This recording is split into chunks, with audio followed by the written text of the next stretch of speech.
Sir నమస్తే అండి. నమస్తే సార్.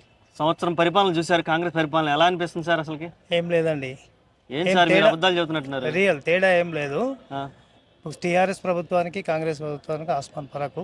ఈ రోజు రైతులు చాలా ఇబ్బంది పడుతున్నారు. బ్రహ్మాండంగా చేసామని చెప్పి విజయోత్సవాలు కూడా చేస్తున్నారు కదా లేదు, సార్? విజయోత్సవాలు అది కామను. ఆ. వాళ్ళ పార్టీకి వాళ్ళు చేసుకుంటారు, ఆ, కానీ ప్రజల గురించి ఏం చేసే అవసరం కూడా మీరు లేదు. అభిమానిగా చెప్పొద్దు సార్, మామూలు కామన్ మ్యాన్ గా చెప్పండి. నాకే రైతు బంధువు రాలేదండి, ఓకే, ప్రతి ఒక్కరికి. ఆ, మా ఊరు ఇప్పుడు బడ్జెట్ కూడా ఉమ్, 33,000 కోట్ల చిల్లర ఉంటే 10,000 కోట్లు ఇవ్వలేదు కదా. ఇచ్చినాక అందరికి వచ్చిందంటే ఎట్లా ఉంటుంది? ఉమ్, కాదు కదా. ఉమ్. అది మరి చాలా హామీలు ఇచ్చి ఓట్లు వేయించుకున్నారు, సీఎం కూడా అయిపోయాడు, అసలు హామీల గురించి ఏం మాట్లాడట్లేదు. వాటి మీద హామీలన్నీ పక్కన పెట్టి ఇవి రథోత్సవాలు చేస్తున్నారు, విజయోత్సవాలు చేస్తున్నారు. ఎవరికి వాళ్ళే చేసుకుంటున్నారు వాళ్ళ ప్రభుత్వం. ఓకే, రాష్ట్రంలో ఏం నడుస్తుంది? పథకాలు నడవట్లేదు, పాలన నడవట్లేదు, కేవలం అరెస్టులే నడుస్తున్నాయి అంటున్నారు జనాలు. ఒకవైపు ఏమో రైతుల అరెస్టు, ఒకవైపు అల్లు అర్జున్ అరెస్టు, రేపేమో కేటీఆర్ గారి అరెస్టు. అసలు ఈ అరెస్టుల గురించి ఏం మాట్లాడాలనుకుంటున్నారు? బీఆర్ఎస్ నాయకులు ప్రజల పక్షాన పోతే వాళ్ళని అరెస్ట్ చేయడము, హామీలు ఇస్తలేరని ధర్నాలు చేస్తే వీళ్ళని అరెస్ట్ చేయడము, సర్పంచ్ల పెండింగ్ బిల్లులు కూడా ఇవ్వలే. నేను కూడా ఒక మాజీ సర్పంచ్ని. ఓకే, లాస్ట్ టైం సర్పంచ్ల పెండింగ్ బిల్లులు 50,000 కోట్లు ఉన్నది, అది మామూలుగా కూడా ఇవ్వలేదు. ఇప్పుడు వాళ్ళు కూడా ఉద్యమం చేస్తున్నారు, జేఏసీ కానీ సర్పంచ్ల పౌరం కానీ చాలా వరకు. ఓకే, అసలు ఏంటి ఈ పరిపాలనలో ఏమన్నా ప్రజల సమస్యల మీద దృష్టి పెట్టే అవకాశం ఏమైనా కనిపిస్తుంది అంటారా? పోనీ ఏం లేదు, అస్సలు 25% కూడా ఒప్పిస్తలేదండి. ఓకే, టీఆర్ఎస్ ప్రభుత్వానికి కూడా స్కూల్ లేవు, ఇక ఇచ్చే పరిస్థితి కూడా లేదు. వాళ్ళు ఓకే, ఇచ్చే పరిస్థితి కూడా లేదు. ఇప్పుడు పంచాయతీరాజ్ ఎలక్షన్లు కూడా పెట్టాలి, అవి 1 year దాటిపోతున్నది.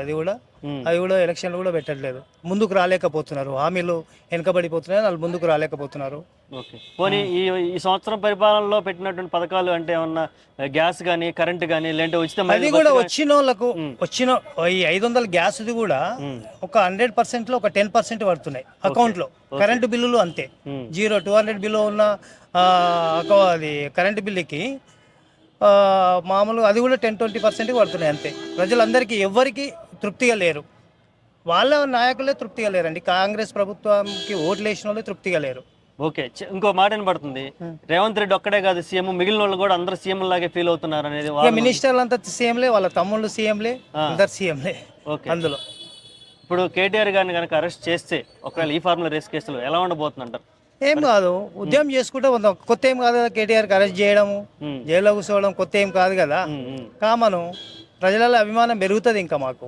అరెస్ట్ చేస్తే భయపడే అరెస్ట్ చేస్తలేరు, అరెస్ట్ చేస్తేనే వీళ్ళు ప్రజలు వ్యతిరేకత ఉంటుందని అరెస్ట్ చేస్తలేరు కదా. అసలు ఈ అరెస్ట్ అనేది ఒక డ్రామా అనుకోవచ్చా, లేదంటే కక్షాదింపు చర్య అనుకోవచ్చా, లేదంటే కేటీఆర్ గారు నిజంగా తప్పు చేసి ఉంటారు? డ్రామా అని ఏం కాదు, ప్రజలని ఇబ్బంది పెట్టడానికి అరెస్ట్ చేయడం అంతే.